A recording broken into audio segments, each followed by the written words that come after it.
సమాచారం. ఇప్పుడు విష్ణువర్ధన్ రెడ్డి గారు ఇప్పుడు బరిలో దిగితే అంటే మాగంటి సునీత గారు వెనక్కి అంటే నామినేషన్ విత్డ్రా చేసుకోవడం కానీ లేదా సునీత గారికి నామినేషన్ క్యాన్సిల్ అవ్వడం కానీ కనుక ఏదో ఒకటి జరిగే అవకాశం ఉండొచ్చు అని చెప్పి నేను భావిస్తున్నాను. అందుకే క్యాన్సిల్ అవ్వడం కానీ లేదా ఆమె విత్డ్రా చేసుకోవడం కానీ ఏదో ఒక అవకాశం ఉండొచ్చు. అప్పుడు ఖచ్చితంగా విష్ణువర్ధన్ రెడ్డి గారు బీఆర్ఎస్ పార్టీ నుంచి పోటీ చేసే అవకాశం ఉంటుంది. కాబట్టి అప్పుడు ఖచ్చితంగా విష్ణువర్ధన్ రెడ్డి గారు అదేవిధంగా నవీన్ యాదవ్ ఇద్దరు కూడా హోరాహోరీగా ఉండే అవకాశాలు చాలా ఎక్కువ ఉంటాయి. ఎందుకంటే అందరికీ నమస్కారం. నేను మీ ఆడనరాజు.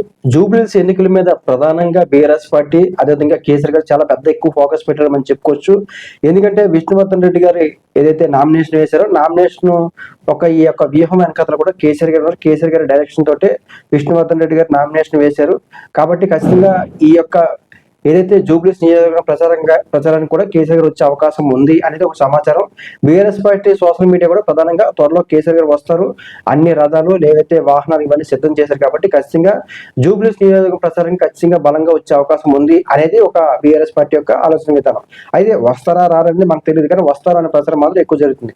అదేవిధంగా ఎవరైతే విష్ణువర్ధన్ రెడ్డి గారిని నామినేషన్ వేశారో ఒకవేళ మాగంటి సునీత గారిని అంటే కేసీఆర్ గారి ఈ యొక్క వ్యూహాన్ని అంటే ఏదైతే సెంటిమెంట్ అనే అంశం ఏదైతే ఉందో అది వర్కౌట్ అవ్వట్లేదు. కాబట్టి ఖచ్చితంగా విష్ణువర్ధన్ రెడ్డి గారు గతంలో పోటీ చేశారు కాబట్టి ఆయనకి ఆల్రెడీ 52,000 ఓట్లు ఉన్నాయి. కాబట్టి 2018లో పోటీ చేసినప్పుడు 52,000 ఓట్లు వచ్చాయి. కాబట్టి సో ఇప్పుడు ఈ రెండు అంశాలు కూడా అంటే బీఆర్ఎస్ పార్టీ అభిమానులు అదేవిధంగా ఎవరైతే పీజీఆర్ గారి అభిమానులు విష్ణువర్ధన్ రెడ్డి గారి ఫాలోవర్స్ వీళ్ళందరూ ముగ్గురు కలిసి ఖచ్చితంగా అంటే నవీన్ యాదవ్ గారిని ఒక్కరిగా అంటే ఇండివిజువల్ గా బీట్ చేయడానికి అవ్వట్లేదు. కాబట్టి మాగంటి సునీత గారికి ఆ స్ట్రెంత్ కావచ్చు, ఆ సిచ్యువేషన్ ఆ వాతావరణం లేదు. కాబట్టి విష్ణువర్ధన్ రెడ్డి గారిని ఒకవేళ హైప్ దించినట్లయితే మాత్రం ఖచ్చితంగా ఇది వర్కౌట్ అవుతుందని చెప్పి కేసీఆర్ గారి వ్యూహం బాగా డెప్త్ గా ఆలోచించి గ్రౌండ్ రిపోర్ట్ కూడా కేసీఆర్ గారు తీసుకున్నారు. ఇక్కడ సెంటిమెంట్ అనేది వర్కౌట్ అయ్యే అవకాశం లేవు అని చెప్పి కేసీఆర్ గారికి ఆల్రెడీ సమాచారం అందడంతో కేసీఆర్ గారు మొత్తం వ్యూహాన్ని మార్చి విష్ణువర్ధన్ రెడ్డి గారి చేత నామినేషన్ వేయించారనేది ఒక సమాచారం.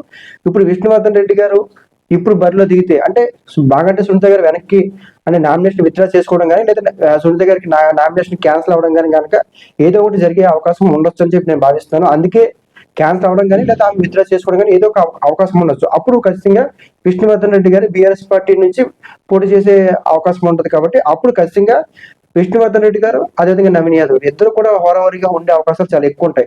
ఎందుకంటే విష్ణువర్ధన్ రెడ్డి గారు గతంలో 4 సార్లు జూబ్లీహిల్స్ నియోజకవర్గంలో పోటీ చేసి 2 సార్లు ఎమ్మెల్యేగా అయ్యారు. కాబట్టి ఖచ్చితంగా నవీన్ యాదవ్ గారికి కరెక్ట్ గా సరిపోయే వ్యక్తి అని చెప్పి బీఆర్ఎస్ పార్టీ భావించి బీఆర్ఎస్ పార్టీ ఏదైతే వ్యూహాన్ని సెంటిమెంట్ ద్వారా గెలవాలని చెప్పి ప్రయత్నం చేశారో ఆ సెంటిమెంట్ ఇక్కడ వర్కౌట్ అయ్యే వాతావరణం లేదు. కాబట్టి బీఆర్ఎస్ పార్టీ వ్యూహాన్ని మార్చింది.